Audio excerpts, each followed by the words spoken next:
I just really want to thank all of you for being here with me today, with my family and with my team, as we officially kick off my second full term. Yeah. Thank you.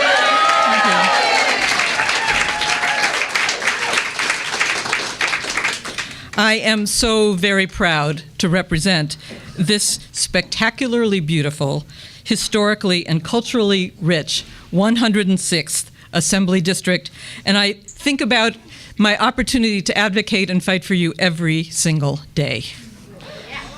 And I thank you for your incredible efforts during our challenging re-election campaign.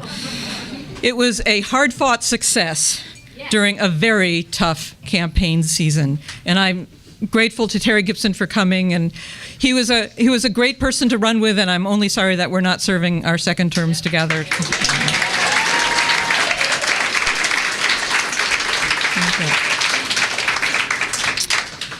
So, nobody warned me that public service was not for the faint of heart. The drama and the distractions of the last month, starting with the arrest of my opponent for sexual abuse and endangering a minor just weeks after he conceded, to the arrest this past week of Speaker Sheldon Silver on highly serious and troubling charges, is simply stunning.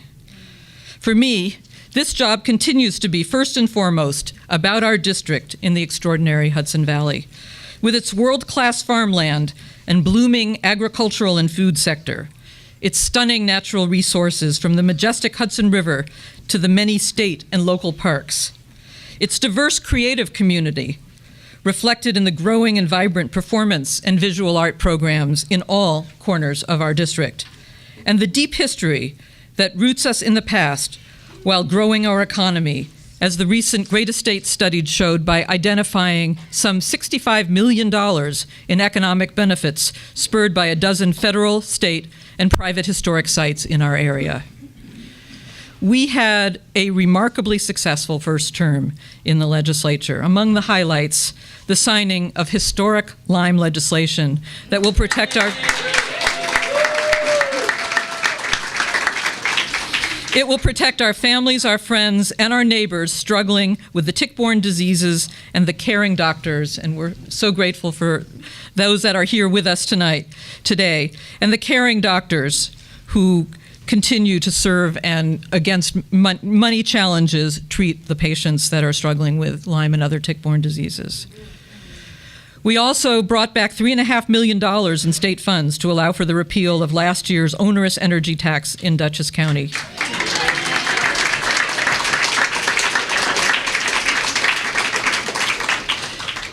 And along with Terry, we passed legislation to make Wappinger Creek and the towns along this important waterway eligible for federal funds.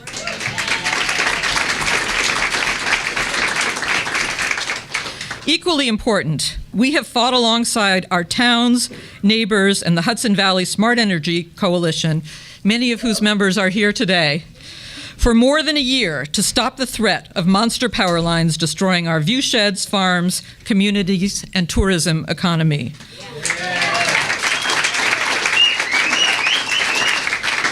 While we are not yet out of the woods on this misguided energy highway, what were they thinking?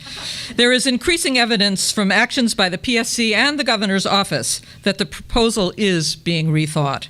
I believe it was a very good sign that the governor announced $20 million specifically for farmland preservation in the Hudson Valley in his budget address this past week, with a shout out for the Hudson Valley, describing it as a gem of New York State. And Ned Sullivan, who is here, has reminded me that we're probably going to have to fight for that money. So please be prepared to continue working and lobbying be sure that we get that money here in the Hudson Valley that was promised us. Our small but mighty team, and you've seen Nick and Ty and Kimberly is back here. Our small but mighty team also organized and hosted several important forums in the district this past term, which brought together policy experts, stakeholders, community members, and county leaders from both Dutchess and Columbia counties to brainstorm on topics ranging from mental health to energy use to aging as a woman's issue. For Women's History Month, we produced a booklet which told the stories of 10 remarkable Hudson Valley, that's it, the lights off, 10 10 remarkable Hudson Valley women from the 18th to the 21st century, and when we shared them with libraries throughout the district through the wonderful Mid-Hudson Library System. We're currently working on this year's booklet, so anybody who has any suggestions of women from our region who made a difference from early days to the present, we very much appreciate and welcome your suggestions. When I look ahead to the next 2 years, the two words that keep coming to mind are stewardship and sustainability. Stewardship is stewardship of the spectacular resources that surround us in the Hudson Valley, and ensuring that we move forward with a future that is sustainable both environmentally and economically, protecting the things we love about our region while nurturing them to be the economic drivers we know that they can be. Essential to this is ensuring we have good-paying jobs to keep our hardworking families in the region.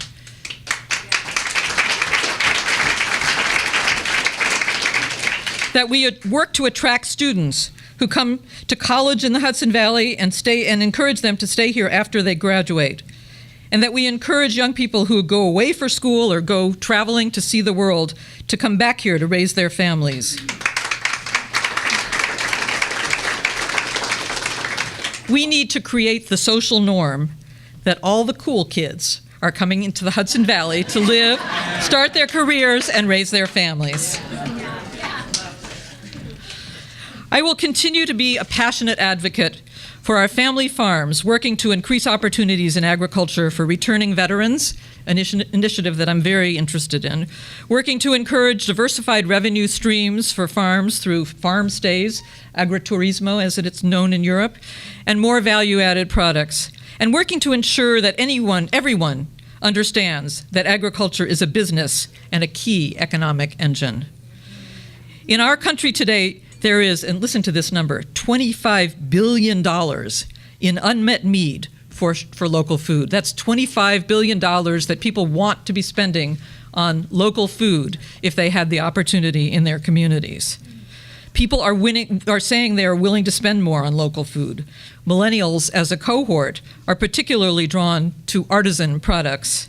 And the majority of shoppers understand that buying local helps the local economy, and they want to help the local economy. They want to do that.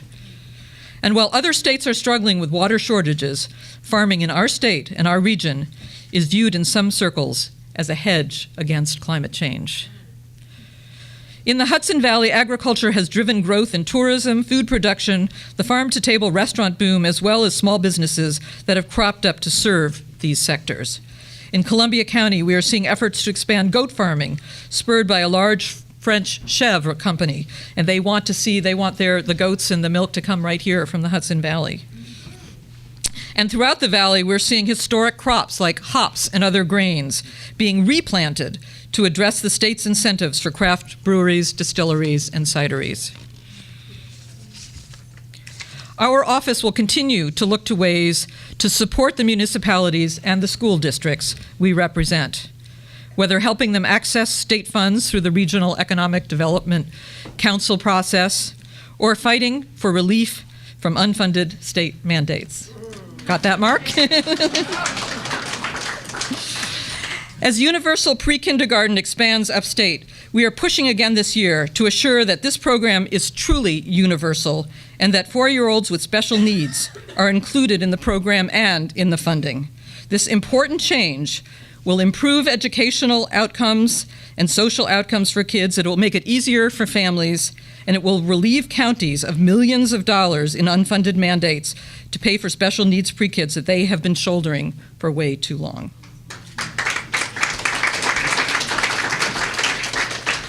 Again, I thank you for your friendship and for your support. As you know, our team, Nick, Kim, Tyrone, and me, are always available to help, to listen, to brainstorm, and to chat. Whatever you need, we work for you. I especially want to thank Julia and Nigel Widowson and the Red Devon for hosting us today. Are they?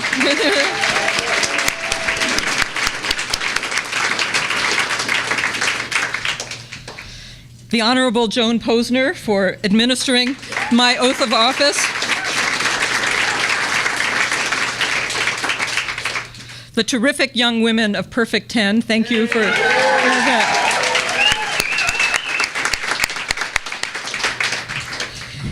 and the amazing Barrett tones for being part of this special afternoon. I want to thank all of you for making time on this wintry Sunday to be part of this historic and solemn oath to serve you and our district. I thank you for your trust, I thank you for your friendship, and I look forward to seeing you at a diner near you. Thank you.